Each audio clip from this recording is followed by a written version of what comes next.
November 1944 arrived in Tennessee without fanfare. There were no parades marking the turn of the season, no ceremonies acknowledging what the war had already taken or what it might still demand. The cold came instead through bureaucratic channels, through requisition orders and transport manifests, through the steady accumulation of bodies that needed to be housed, fed and processed according to regulations that had been written by men who had never stood in rooms like this one. The medical examination facility at Camp Forest had been repurposed from a supply depot 3 months earlier. The building still carried the smell of whatever had been stored there before motor oil perhaps, or the particular mustiness of canvas that had sat too long in humid darkness. Now it smelled of disinfectant, layered over those older scents, a chemical promise of cleanliness that never quite convinced. The walls were bare wood, the windows small and set high, and the fluorescent lights hummed with a frequency that became invisible only after you had spent enough hours beneath them to stop noticing. Dr. Samuel Harding stood in the hallway outside Examination Room 3, holding a breakfast tray that was growing cold in his hands. He was 38 years old, a veteran of 3 years treating prisoners of war, and he had developed what he believed was an accurate sense of when something was wrong. The bacon on the tray had stopped steaming 10 minutes ago. The eggs had formed a thin skin. The coffee sat untouched, a film developing across its surface. Through the small window in the door, he could see the woman sitting exactly as she had been sitting when the tray was first brought to her hands, folded in her lap. Back straight, eyes fixed on the floor 3 feet in front of her chair. Nurse Helen Morrison appeared beside him, her footsteps quiet, in the way that came from years of moving through hospital corridors without disturbing patients. She was 32, efficient, and possessed of a particular kind of exhaustion that manifested not as slowness, but as a radical economy of movement. Every gesture served a purpose, every word was chosen for necessity. She looked through the window, then at the tray in Sam's hands, then at Sam's face. "She hasn't touched it," Sam said. "No." "How long has she been here?" "Since yesterday. This is her 3rd meal." Helen paused. "3rd meal, she's refused."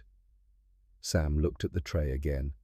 4 strips of bacon, crispy, the way the camp cooks had learned to prepare it because that was how most of the prisoners preferred it. The smell alone should have been irresistible to someone who had not eaten in 2 days. Scrambled eggs, real eggs, not powdered yellow and substantial. 2 slices of white bread toasted with butter already melting into the surface. Fresh milk in a glass, whole milk cold enough that condensation had formed and was now running down the sides. An apple red and polished, sitting beside the plate like something from a painting, the kind of fruit that had become symbolic of American abundance even before the war had made that symbolism deliberate. This was not emergency rations. This was not the minimum required by the Geneva Convention. This was what every prisoner in the camp received for breakfast, German and Japanese alike, because Lieutenant Colonel Brennan, the camp commander, had made it clear in his first address to the staff that they would treat their prisoners better than the enemy had treated theirs. Not as an act of moral superiority, he had said, but because that was what Americans did. They had abundance. They shared it, even with people who had fought against them. Sam had heard other officers question this policy. He had heard the arguments about wasting resources, about prisoners not deserving comfort, about the risk of appearing weak. Brennan's response had been consistent. Kindness was not weakness. Generosity from a position of strength was not the same as capitulation. If the enemy interpreted American humanity as softness, then they would learn something about strength they had never understood. The woman in the examination room had learned something, but Sam was not yet sure what it was. He pushed open the door. The hinges made no sound. The woman did not look up. She remained motionless, a study in absolute stillness that went beyond simple patience. This was not someone waiting.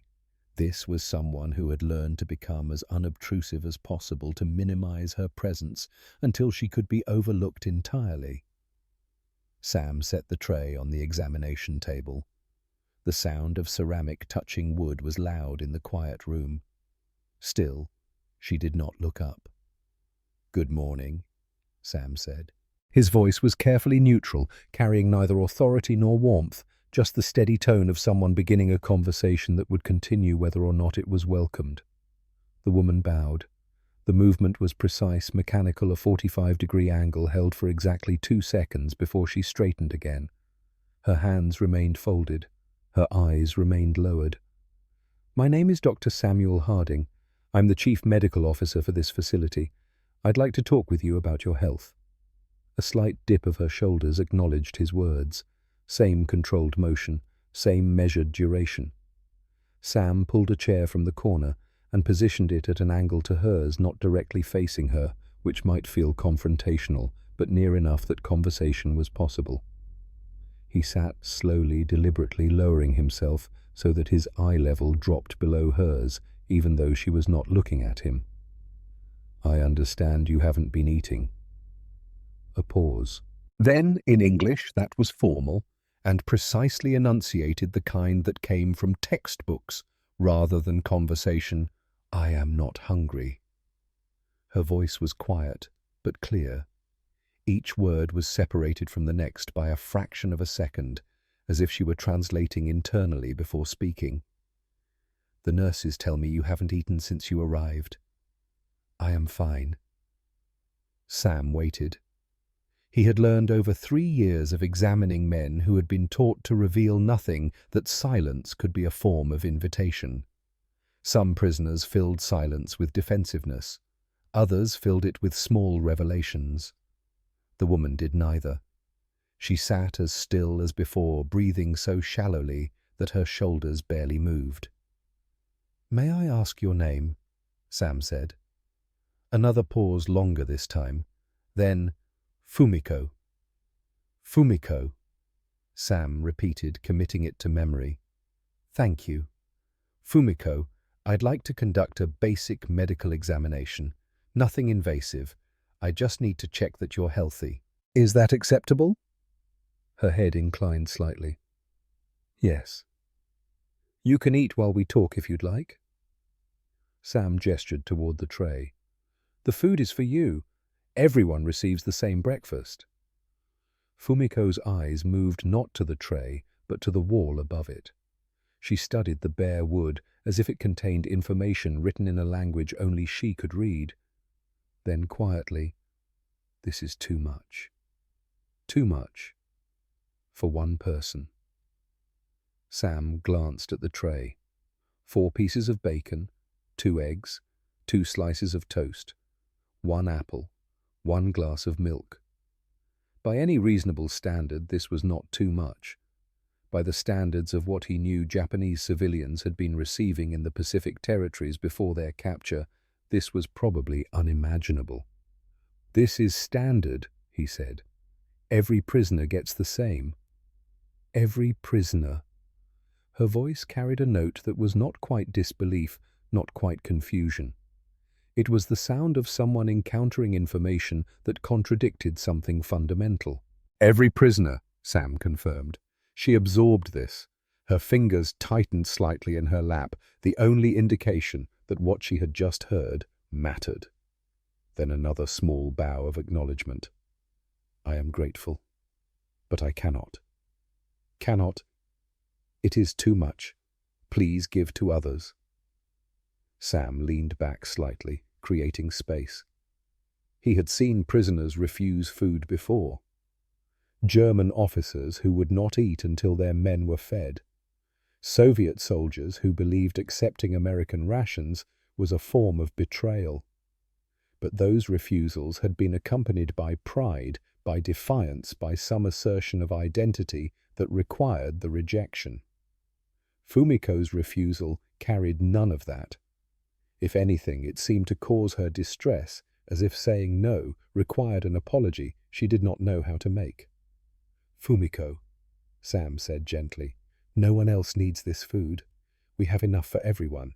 If you don't eat it, it will be thrown away." Her eyes widened fractionally. It was the first uncontrolled reaction he had seen from her. Thrown away? Yes, we can't redistribute individual portions once they've been served. It's a hygiene regulation. She stared at the tray, now truly looked at it, and Sam saw something shift in her expression. Not hunger exactly, something closer to horror. The idea that food could be wasted, that abundance could be so extreme that perfectly good meals would be discarded, seemed to violate a principle so basic she had no framework for processing it.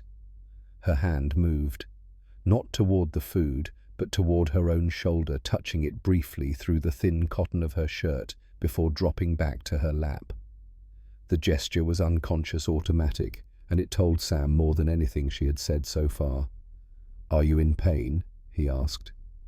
"No." The answer came too quickly. "Does your shoulder hurt?" "No pain." Sam stood and moved closer, watching her posture rather than her face. She was sitting on the front edge of the chair, her weight distributed carefully, her spine held in a rigid vertical line. Her left shoulder sat slightly higher than her right. When she breathed, her chest expanded unevenly, the right side moving more freely than the left. "May I examine your shoulder?" She hesitated, then nodded. "Yes." Sam stepped behind her, keeping his movements slow and visible in her peripheral vision. He placed his hands lightly on her shoulders, feeling the tension immediately. The muscles were locked, braced for something that was not coming. When he applied gentle pressure, asking her to relax, the tension increased. "Does this hurt?" he asked. "No." He moved his hands to her shoulder blades, then down along her spine. The left side was rigid, the muscles in a sustained contraction that must have been exhausting to maintain. This was not recent pain. This was chronic, integrated into the way she held herself, the way she existed in her body. "Can you raise your arms for me?" Sam asked, stepping back to where she could see him. Her right arm lifted smoothly, rising until it was perpendicular to her body. Her left arm followed more slowly, stopping several inches lower. Her jaw tightened. The effort was costing her something, but she gave no other indication of difficulty. "Can you go higher?" The left arm trembled, rose another inch, then stopped. "That's good," Sam said. "You can lower them."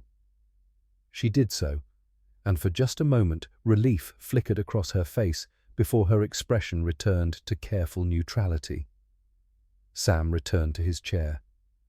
He did not pick up the file that contained her information, which was sparse enough to be nearly useless. Instead, he looked at her directly, waiting until she could not avoid acknowledging his presence. "Fumiko, something is wrong with your shoulder. You're in pain even if you won't say so. I can help you, but I need to understand what happened. When did this start?" Silence. She was deciding something, weighing options he could not see. Finally, in a voice that was quieter than before, "During service." "What kind of service?" "Medical unit. I carried supplies." "Were you injured in combat?" She shook her head. "No." "Then how—" Another long pause. When she spoke again, the words came slowly, carefully, as if she were crossing a bridge that might collapse beneath her. "I could not keep pace. During withdrawal, I was too slow. And I was corrected." The word landed between them like something dropped from a height. Corrected. Not punished. Not injured. Corrected. As if what had been done to her was a form of instruction, a necessary adjustment to bring her performance into alignment with expectations. Sam felt something cold settle in his chest. "What does corrected mean?" Her hands tightened in her lap. "To improve. To make better. Officers must correct soldiers who fail." "How did they correct you?" She did not answer immediately. The silence stretched, became something physical, a presence in the room. Sam waited. He had learned that some truths could not be demanded, only offered, and only when the person carrying them decided the weight had become unbearable. "To stand longer," she said finally. "To straighten posture, to increase speed." Her voice remained steady, clinical, as if she were describing a procedure she had observed rather than experienced. "It is necessary to maintain discipline, to ensure unit does not fail." "Did they hit you?" "They corrected me." She said it again, insisting on the distinction. "With purpose, not anger, to improve." Sam understood then. This was not cruelty that could be condemned. This was procedure that could be justified. To call it violence would be to suggest it had been wrong, and if it had been wrong, then the system that authorized it was wrong, and if the system was wrong, then everything she had endured had been meaningless. It was easier to believe she had deserved correction than to believe she had suffered for nothing. He looked at the breakfast tray again. The bacon had gone cold, the eggs were congealing, the milk was warming. In a few minutes Helen would come to take it away, and it would be thrown out wasted because there was so much that waste was possible. Fumiko followed his gaze. Something in her expression suggested she was seeing not just the food, but the distance between this room and the place she had come from. A distance that could not be measured in miles. "Fumiko," Sam said carefully, "in America, if you fall behind during a retreat, do you know what happens?" She looked at him, waiting. "Someone carries you." Her eyes widened again. "Carries?" "We don't leave people behind. We don't correct them for being unable to run while injured. We carry them." She stared at him as if he had spoken a language she recognized, but could not quite translate. The idea was too foreign, too contrary to everything she had been taught to be accepted without examination. "But if everyone is carried," she said slowly, "who does the carrying? Everyone's strong enough. We take turns. And if there is not enough strength, then we find more. We call for help. We wait, but we don't leave people." Her hands began to shake, a tremor she could not suppress. "That is not efficient." "No," Sam agreed. "It's not efficient, but it's right." She looked at the breakfast tray once more. The bacon, the eggs, the bread, the milk, the apple. She stared at the apple longest. In her unit, fruit had been myth, something remembered from childhood, but not experienced. An apple given freely, without ceremony, without needing to be earned. The abundance was incomprehensible. Sam stood. "I'm going to leave this here. You don't have to eat it. But I want you to know that no one will be harmed if you do. No one will have less because you have more. There is enough. That's what America has, not just food. Enough." He walked toward the door, then paused with his hand on the handle. "I'll see you again tomorrow, Fumiko. We'll talk more about your shoulder then." He did not look back to see if she reached for the food. He closed the door quietly behind him, leaving her alone with the choice. In the hallway, Helen was waiting. She had been listening, he realized, standing just out of sight, but close enough to hear. "Will she eat?" Helen asked. "I don't know." "What did they do to her?" Sam looked through the small window.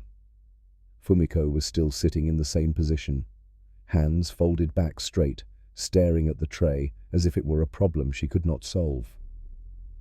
"They taught her that needing anything was failure." Helen was quiet for a moment. Then, "How do you undo that?" "I don't know yet, but we're going to try." Through the window they saw Fumiko reach out slowly, her hand hovering over the bread. She touched it lightly as if confirming it was real, then withdrew her hand and folded it back with the other. The bread remained on the plate. The decision, whatever it was, had not yet been made. Sam turned away from the window and walked down the hall, leaving Fumiko alone with her impossible choice. Behind him, in examination room 3, a woman who had been taught that abundance was a test sat motionless before a breakfast that would soon grow cold enough to waste. The question was not whether she would eat. The question was whether she would allow herself to believe that eating was not a crime. That answer, Sam knew, would take more than one morning to find. The second examination happened 3 days later, not because Sam had planned the interval with precision, but because Fumiko had finally eaten enough to make continued refusal medically concerning rather than merely troubling. Helen had reported that the woman accepted half a piece of toast on the second day, a full piece on the third, and by the fourth morning had consumed nearly a quarter of what was offered.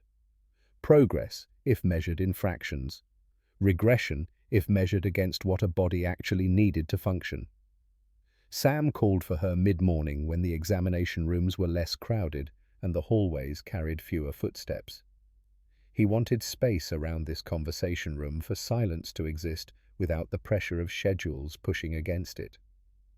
When she entered, she performed the same precise bow, the same careful lowering of herself onto the front edge of the chair, the same studied avoidance of the backrest. But something had shifted. Her posture, while still rigid, carried a different quality. Not relaxation, but perhaps a fractional decrease in the vigilance that had made her seem more statue than person. Sam had arranged a smaller breakfast tray this time. 2 strips of bacon instead of 4, 1 egg, 1 slice of toast, a glass of milk half the previous size. He placed it on the table without comment, letting its presence speak for itself. "How are you feeling?" he asked. "I am well," Fumiko replied. The answer was automatic, scripted, but delivered with less force than before. "Your shoulder?" A pause briefer than last time. "It is the same." "Which means it hurts." She did not confirm or deny. Her eyes moved to the breakfast tray, then away, as if looking at food for too long might obligate her to some response she was not prepared to give. Sam opened the thin file that constituted her official record. Name, estimated age, location of capture, classification as civilian support personnel rather than military. No medical history, no family information, no details that would help him understand who she had been before the war had reduced her to a logistical problem requiring processing. "I'd like to ask you some questions about your service," Sam said. "About what happened before you came here. Is that acceptable?" Fumiko's fingers tightened in her lap. "Yes. You said you were part of a medical unit. How long did you serve?" 2 years, perhaps more. Time was difficult to measure. "Where were you stationed?" She named islands Sam recognized from casualty reports and strategic briefings. Places where American forces had pushed Japanese troops back island by island until retreat became the only option, and retreat became rout. She spoke without emotion, listing locations as if reading from a map that no longer held meaning. "What were your duties?" "Carrying supplies, helping wounded soldiers, cleaning instruments, preparing bandages." Her voice remained level, each task enumerated with the same weight. "I was not trained nurse. I was assigned because hands were needed." "During the retreats, what happened?" The question hung between them. Fumiko's breathing changed, becoming shallower, more controlled. She was preparing herself for something, gathering resources to answer a question she had known was coming, but had hoped to avoid. "Orders came quickly," she said finally. "Leave equipment. Move faster. Unit must not be captured. Speed is essential." "And you couldn't keep up?" "No." The word was small, an admission of failure that still carried shame, despite the months and miles that separated her from it. "I tried. I carried less. I moved as fast as possible, but it was not enough." Sam waited, letting the silence create space for whatever came next. "Officers noticed," Fumiko continued. Her voice had taken on a distant quality, as if she were watching these events from outside herself. They said I was slowing unit, making others vulnerable. This could not continue. So they corrected you? Yes. She said it simply without inflection, as if the word explained everything and required no elaboration. But Sam pressed forward. What did correction look like? Fumiko's left hand moved unconsciously to her shoulder again, that same brief touch, self-soothing, or perhaps confirming that the pain was still there, still real. After March, I was required to stand, at attention, for long time, 2 hours, sometimes 3. Just standing, yes, to build endurance, to strengthen will. She paused. If posture became poor, if shoulders dropped, if back curved, there was adjustment. What kind of adjustment? Strike, with hand or stick, to remind body of correct position. The words were delivered with clinical precision, as if she were describing a training exercise rather than systematic abuse. Sam felt his jaw tighten, but kept his expression neutral. Any visible reaction might cause her to retreat, to stop offering these fragments of truth that were clearly costing her something to share. How often did this happen? Many times. When pace was slow, when I stumbled, when supplies were dropped. Her voice remained steady. It was necessary. Officers cannot allow weakness to spread. One slow soldier makes entire units slow. Correction prevents this. Did anyone try to help you? Other soldiers, other support personnel. Help would be interference with correction. This was not allowed. She said it as if the logic were self-evident, as if helping someone being beaten would be a greater transgression than the beating itself. Sam leaned back slightly, giving her space. Through the small window in the door, he could see the hallway beyond, could see Corporal Davis walking past, pausing, glancing in. The older man's expression was curious, perhaps concerned. Sam had been spending more time with this prisoner than with others. People were beginning to notice. In a military facility where routine was expected and deviation invited scrutiny, extended examinations drew attention that could become problematic. But that was a concern for later. Right now, there was only this room, this woman, and the story she was telling in a voice that never wavered, even as it described horrors. Fumiko, Sam said carefully, what happened to your shoulder specifically? Not the general corrections, the injury that makes it difficult to raise your arm. She was quiet for a long time. When she finally spoke, her words came slowly, each one selected with care, as if accuracy were a form of respect owed to the past, even when the past had been cruel. There was one retreat that was faster than others, very fast. Orders came at night, move immediately, abandon everything except weapons and medical supplies. I carried heavy box, bandages and medicines. I ran. Everyone ran. She paused, and Sam saw her throat work as she swallowed. I fell, in darkness, on roots or rocks. I do not know. The box broke open, supplies scattered. I tried to gather them quickly, but light was not good, and my hands were shaking, and it took too long. And the officers saw. Yes, they said I had destroyed valuable supplies, that I had endangered unit by creating delay, that this could not be tolerated. Her voice dropped lower. Senior officer said correction must be severe, to prevent future failure. Sam felt something cold move through his chest. What did they do? I was ordered to stand, arms extended, holding rifle horizontally, for 1 hour. With an injured body from the fall, injury was not relevant. Failure was relevant.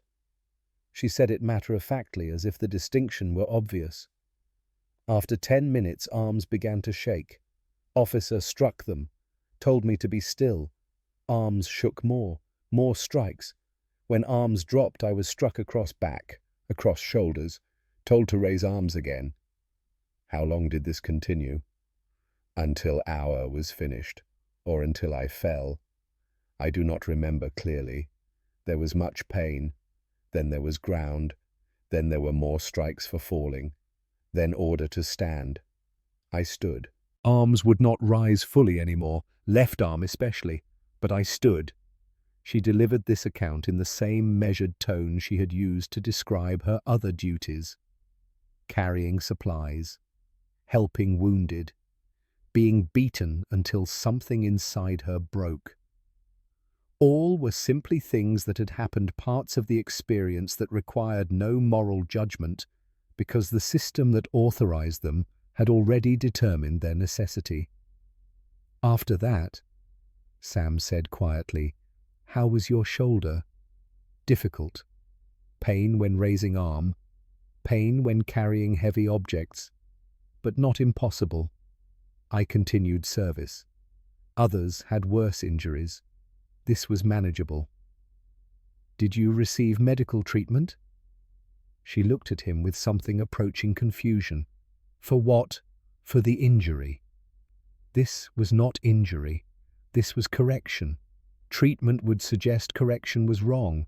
This was not possible to suggest. There it was again, that absolute distinction that made her pain invisible even to herself. To acknowledge injury was to imply injustice, and injustice would mean the system had failed.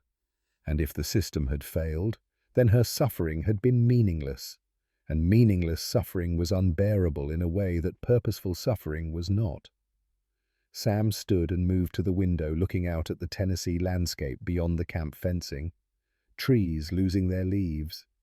Sky heavy with clouds that promised cold rain. Everything here was so different from the Pacific Islands she had described, so distant from the jungles where she had learned these terrible lessons about endurance and worth. Behind him, he heard a small sound. Not quite a gasp, not quite a sigh. He turned and saw Fumiko reaching for the bacon on the breakfast tray. Her fingers trembled as they moved. She took one strip, held it, looked at it, as if it might transform into something else if she waited long enough. Then, with sudden decision, she bit into it. The taste seemed to surprise her. Her eyes closed briefly. She chewed slowly, swallowed, and took another small bite. Sam remained still, not wanting to interrupt whatever internal negotiation had led to this moment.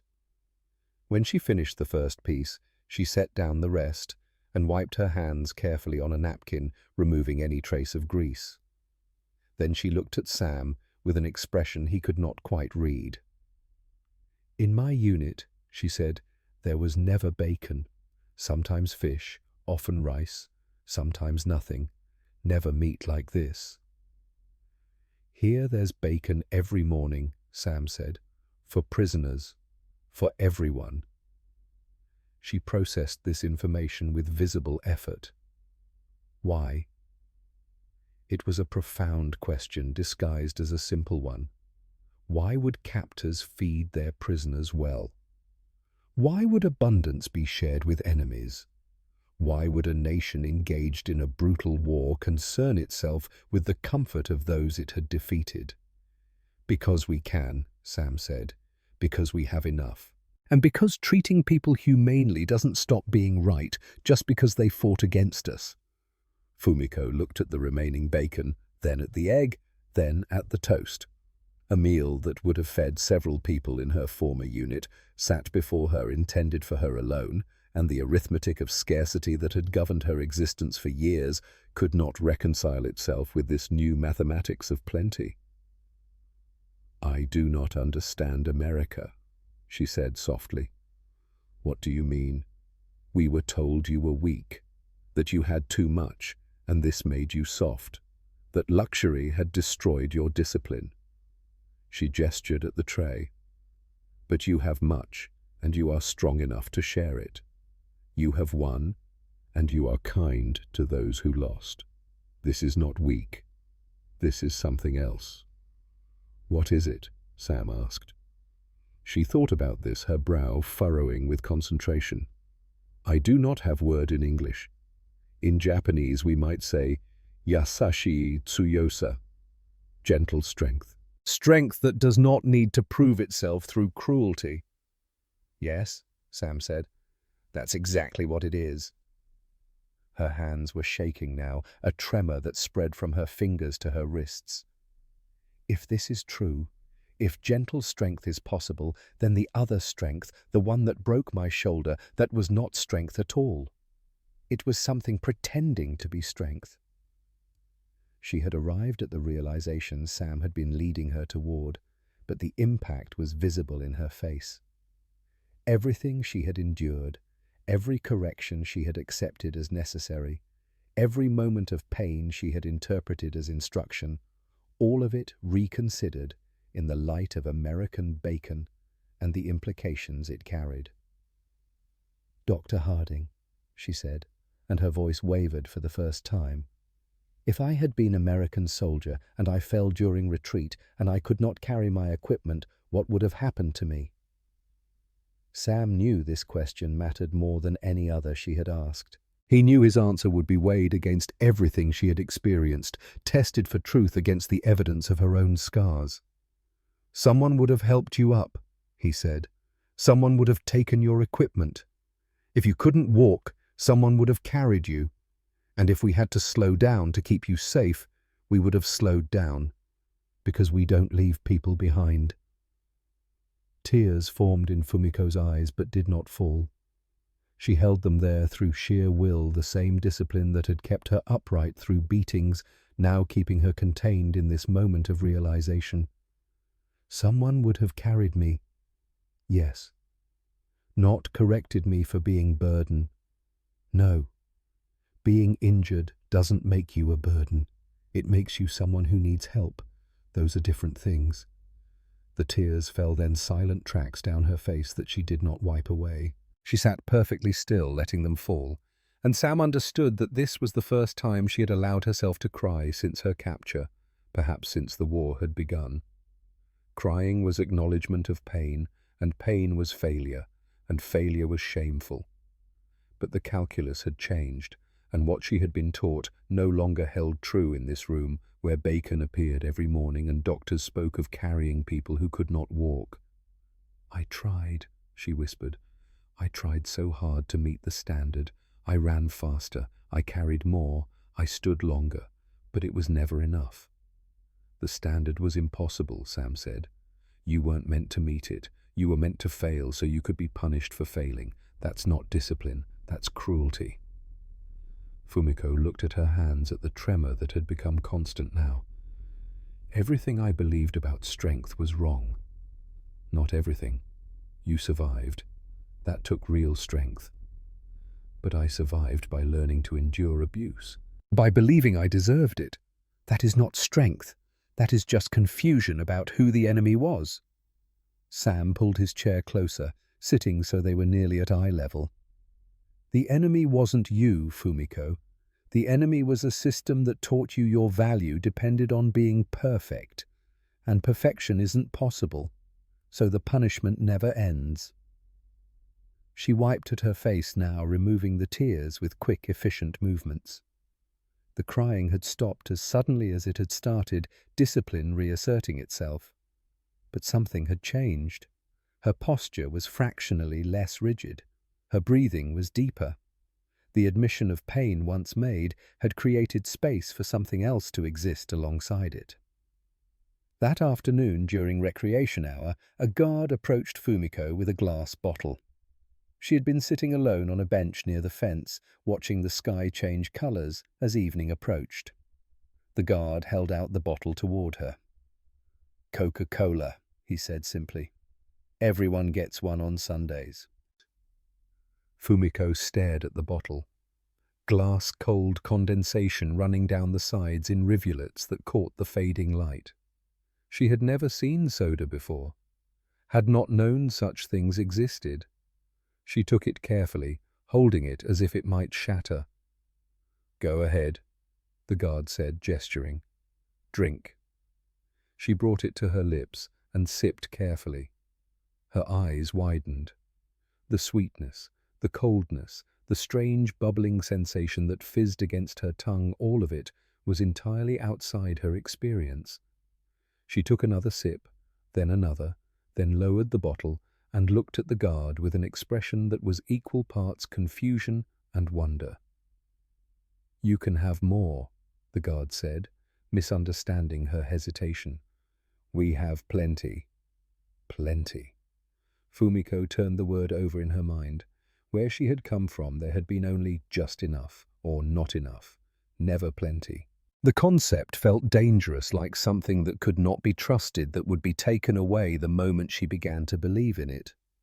But the bottle was real in her hands. The sweetness was real on her tongue. And the guard had walked away without demanding anything in return, without testing her, without watching to see if she would fail to appreciate it properly. She drank slowly, making it last, and thought about bacon for breakfast and Coca-Cola on Sundays, and a doctor who said someone would have carried her. And she thought, maybe America is telling the truth. Winter came to Tennessee with the kind of cold that settled into buildings and refused to leave.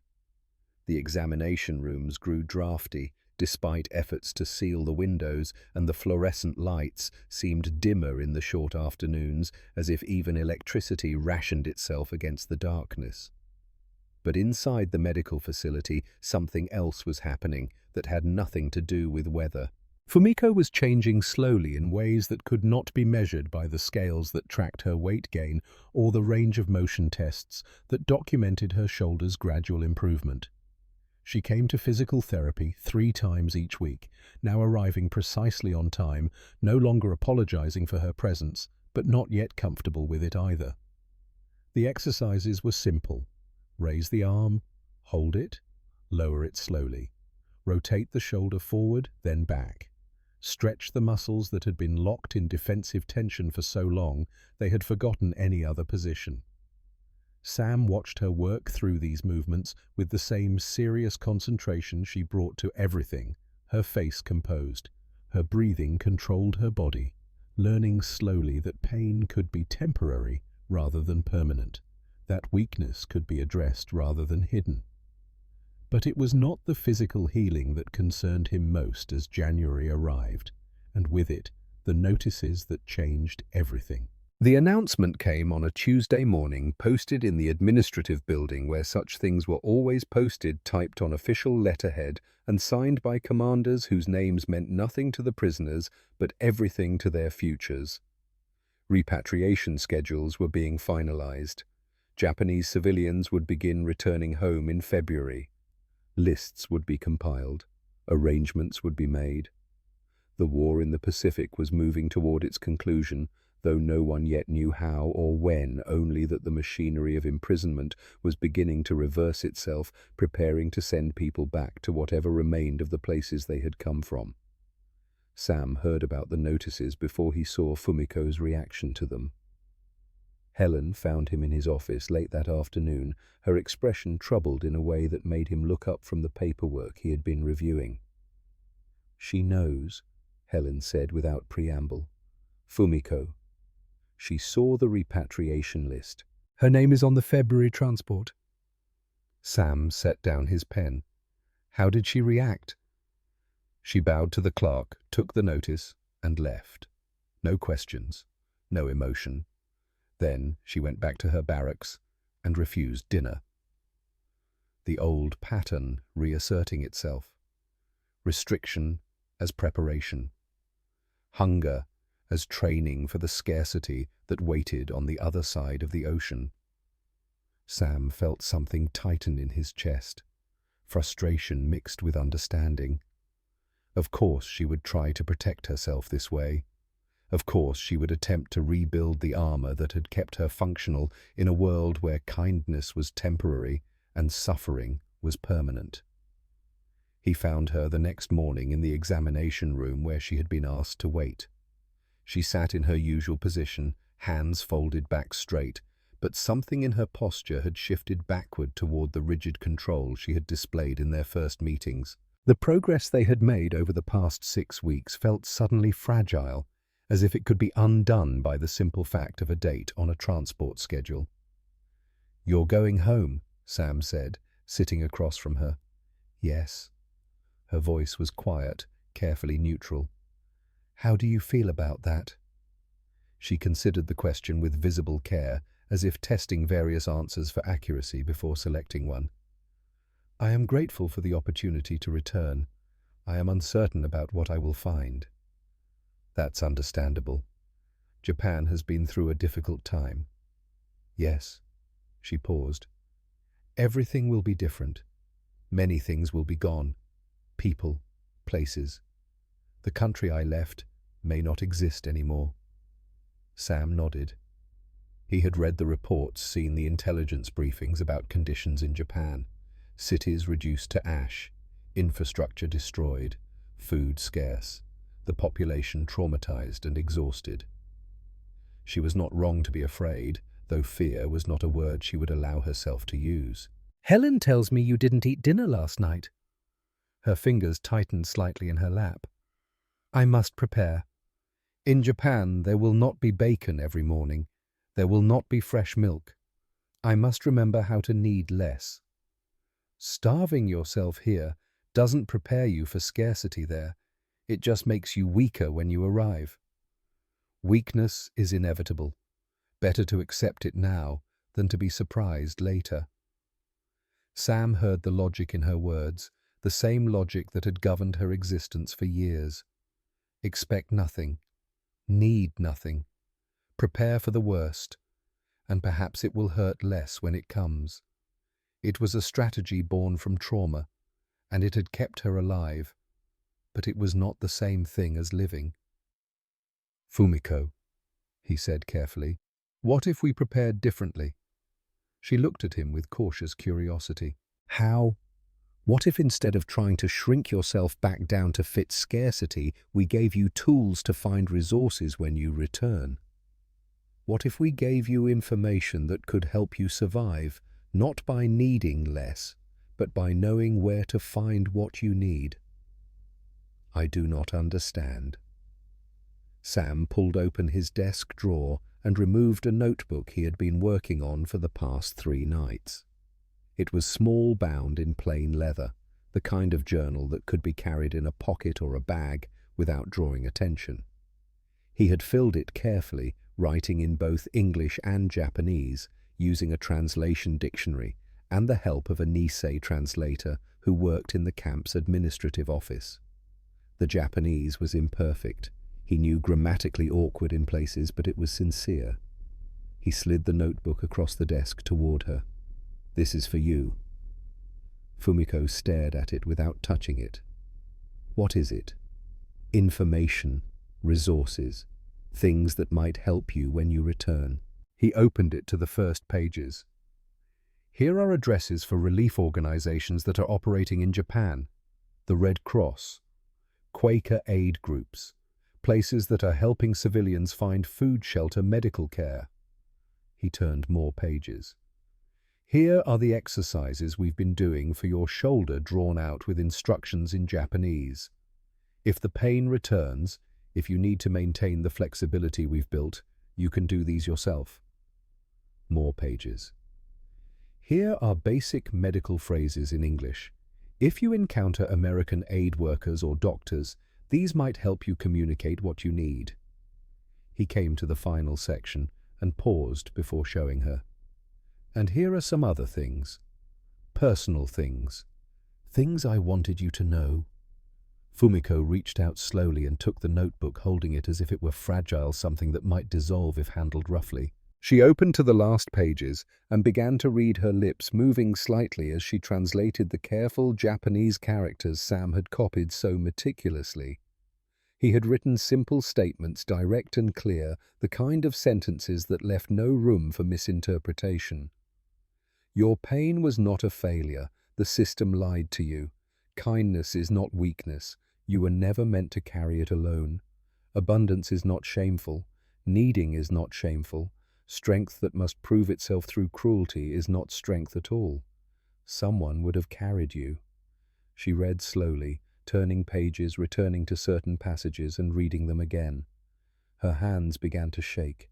She closed the notebook, carefully pressed it against her chest, and looked at Sam with eyes that were bright with tears that had not yet fallen. "Why?" she asked, her voice breaking on the word. "Why do you give me this?" "Because you'll need it. Not just the addresses or the exercises. The other parts, the reminders. You'll go back to a place that may try to teach you the old lessons again. Scarcity, endurance, shame for needing help. This is proof that different lessons exist, that another way is possible." "I do not know if I will believe them," she said quietly.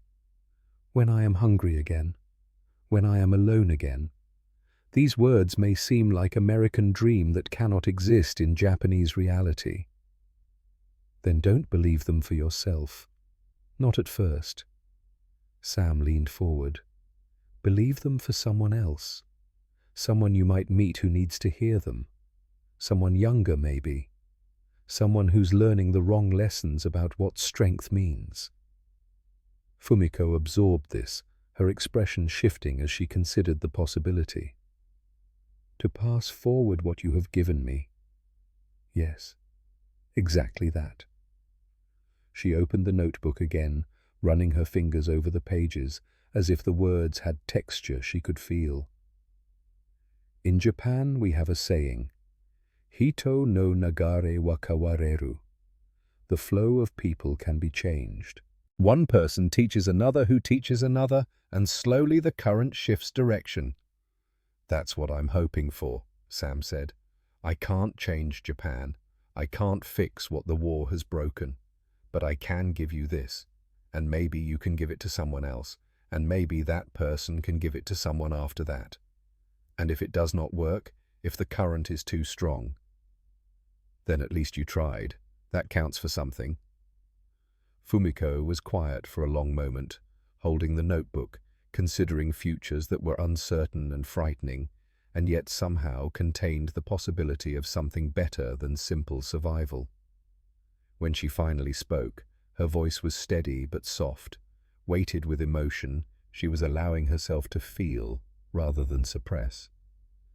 "Dr. Harding, you have seen me. Not just my injury, not just my body. You have seen the damage that was done to what I believe about myself.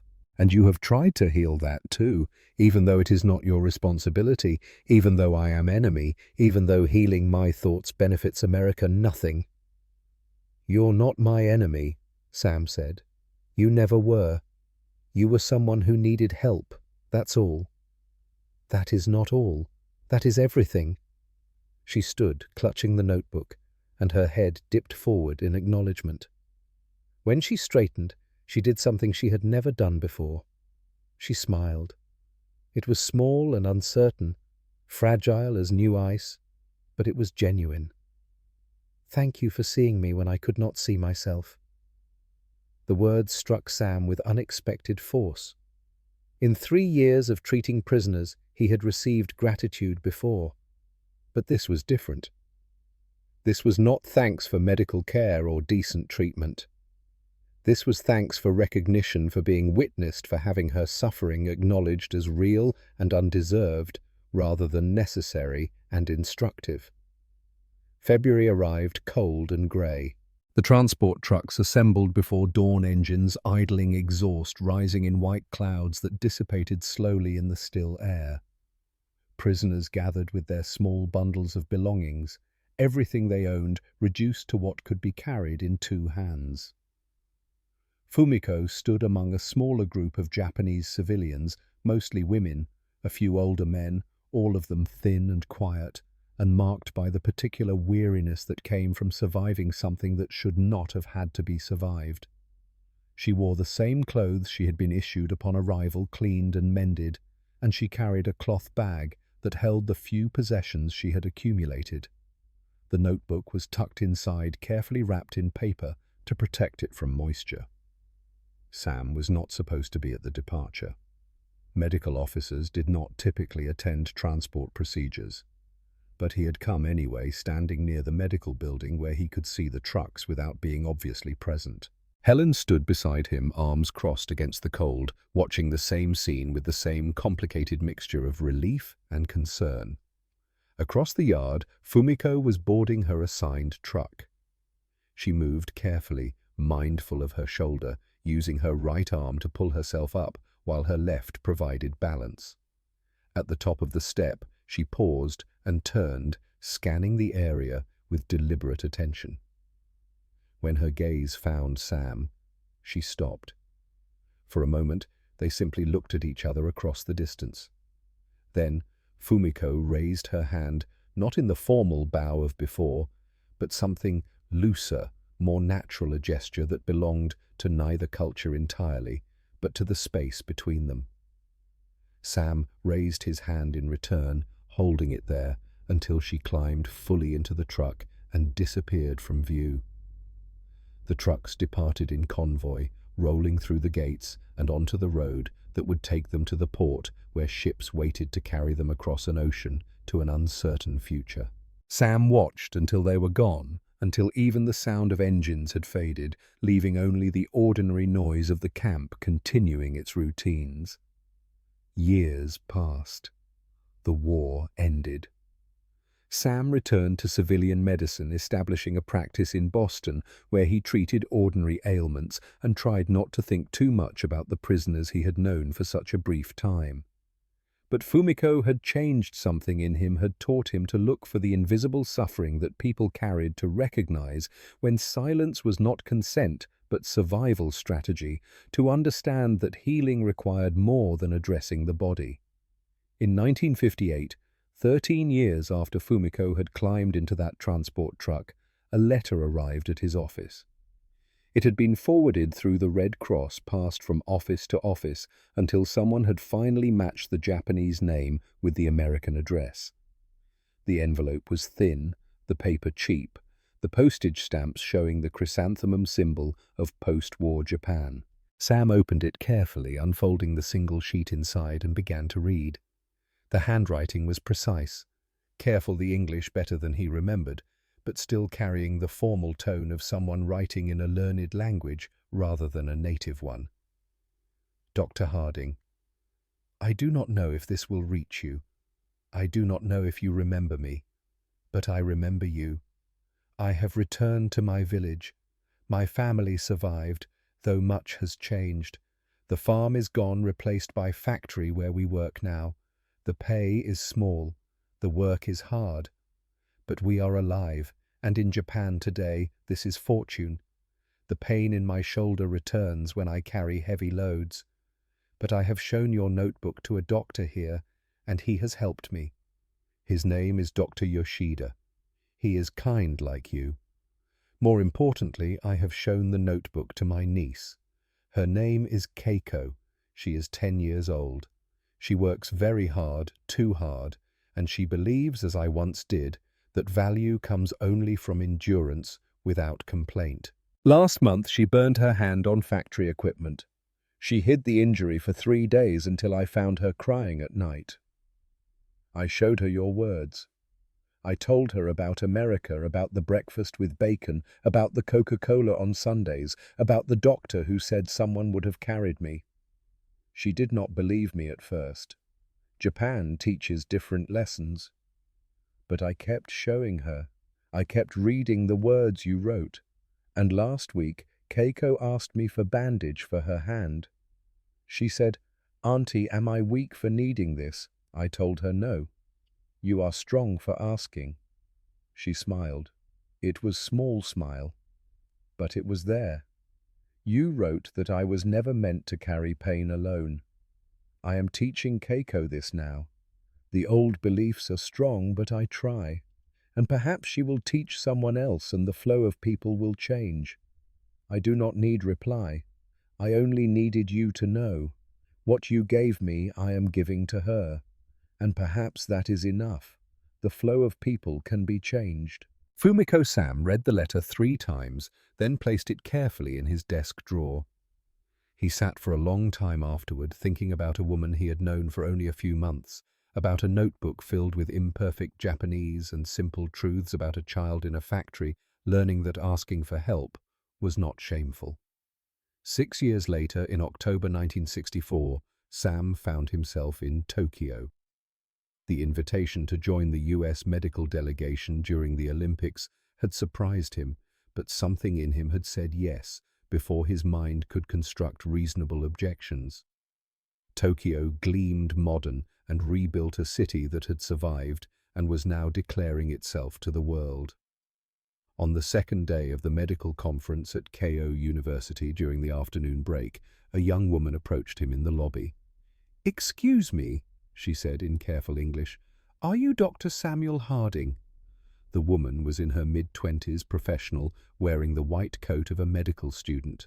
Her face was unfamiliar, but something in her directness made him pay attention. "Yes," he said. "Can I help you?" "My name is Keiko Nakamura." A slight bow, polite, but not the deep, formal bow of another generation. "My aunt asked me to find you. She said if you ever came to Japan, I should look for you." Sam's heart stopped. "Your aunt, Fumiko?" Keiko smiled. "She is here, in Tokyo.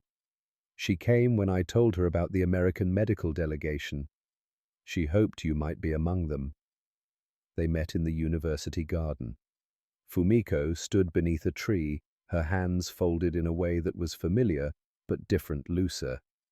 She was 44 now, greyer. The years had marked her face, but when she saw Sam, something softened. She bowed slightly, then extended her hand, and they shook, the formality giving way. As Sam pulled her briefly into an embrace, she accepted without stiffening. "You came," she said quietly. They sat on a bench, Keiko standing at a respectful distance, and for a moment neither spoke. "I received your letter," Sam said finally. "In 1958. It meant more than I can say." "I needed you to know," Fumiko said, "that what you gave me did not end with me." She gestured, and Keiko came closer. "This is Keiko. She is nurse now, training at this hospital. Because of your notebook, she learned that caring for herself was not weakness, and now she teaches others." Keiko bowed. "Aunt Fumiko tells your story to the young nurses, about the doctor in America who said someone would have carried her. It changes how they think about patients who hide pain." Sam felt his throat tighten. "I just did what was right." "No," Fumiko said firmly. "You saw me when I was invisible. That was choice, not duty." She reached into her bag and pulled out the notebook, worn now, pages soft from handling but intact. "I have carried this for 19 years, every word still true." She opened to a page near the end where Sam had written, "Your pain was not a failure." "Dr. Harding," Fumiko said, looking at him directly, "you asked me once if my shoulder hurt. I told you no. It was lie." "I know," Sam said gently. "Today I tell you truth." She took a breath. "Yes, it still hurts. Some days, very much. Some days, I cannot lift anything heavy. The pain has never fully gone." Sam started to speak, but she raised her hand. "But I am no longer ashamed of the pain. I no longer believe it is punishment for failure. It is simply pain. Human pain. And when it is too much, I ask for help." She closed the notebook carefully. "That is the healing. Not that the pain is gone, but that I can carry it differently." That was the moment. Not triumph, not dramatic transformation, but something quieter, acceptance without shame, need, without apology, pain acknowledged as real rather than deserved. Sam found he had no words, so he simply nodded, and Fumiko understood. When they parted, Fumiko bowed once more, but this time she also waved the gestures combined into something that belonged to the space between cultures where understanding had been built slowly across years and oceans. Sam watched her leave with Keiko, two women walking through Tokyo in 1964, carrying between them a notebook and a story, and the knowledge that the flow of people could change. It had changed, slowly, quietly, but undeniably. Back in Boston, Sam pulled out a fresh sheet of paper and began drafting an article for a medical journal about cultural trauma and systematic dehumanization, about seeing patients rather than treating conditions, about what it meant to practice medicine in a way that honored human dignity. He did not mention Fumiko by name, but her story was in every line. And when the article was published, when other doctors wrote to tell him how it had changed their practice, Sam thought about flow and current and the way water finds new paths when old channels are blocked. The flow of people can be changed. Fumiko had believed it enough to try. She had taken what she had been given and passed it forward. And somewhere in Japan, in a factory or a home or a street, a woman who had once refused breakfast was teaching others to ask for help. And slowly, gradually, almost imperceptibly, the current shifted. It was not redemption. It was not victory. But it was something. And as Sam sat in his office, he understood that sometimes something was everything. The war had taught people to endure pain. Medicine taught that no one should have had to endure it in the first place. But the hardest lesson was that healing was not about erasing damage. It was about carrying it differently, transforming suffering from private shame into shared burden. Someone would have carried you. 5 words in a notebook. 5 words that had crossed an ocean, survived years, reached a child who needed to hear them, and might reach someone else after that. The current was shifting, slowly, quietly, one person at a time. And that was how real change always began.